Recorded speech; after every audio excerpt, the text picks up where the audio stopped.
తెలంగాణలో రాష్ట్ర ప్రభుత్వం అమలు చేస్తున్న సంక్షేమ పథకాలను చూసి ఓర్వలేక ప్రతిపక్ష నేతలు విమర్శలు చేస్తున్నారని ఎమ్మెల్యే మాలోతు రామదాస్ అన్నారు. అర్హులైన ప్రతి ఒక్కరికి 2 లక్షల రైతు రుణమాఫీని అందిస్తున్నామని అన్నారు.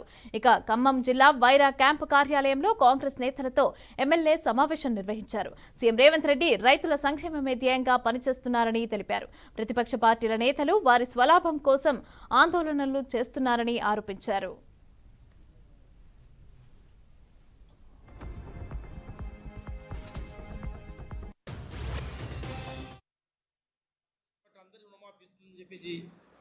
చెప్పండి, మీకు అప్పటికన్నా రైతుల ద్వారా మీకు వాళ్ళ ఆశలు దొరుకుతాయి. కానీ ఏం చేయలేని మీరు, రైతులకు సాయం చేయలేని మీరు ఇవాళ రైతుల గురించి, రుణమాఫీల గురించి మాట్లాడటం చాలా విదూరంగా ఉంది.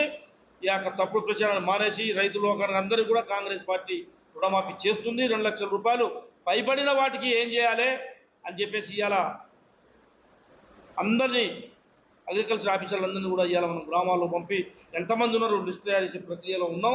అందరికీ కూడా 2 లక్షల రుణమాఫీ వస్తుంది.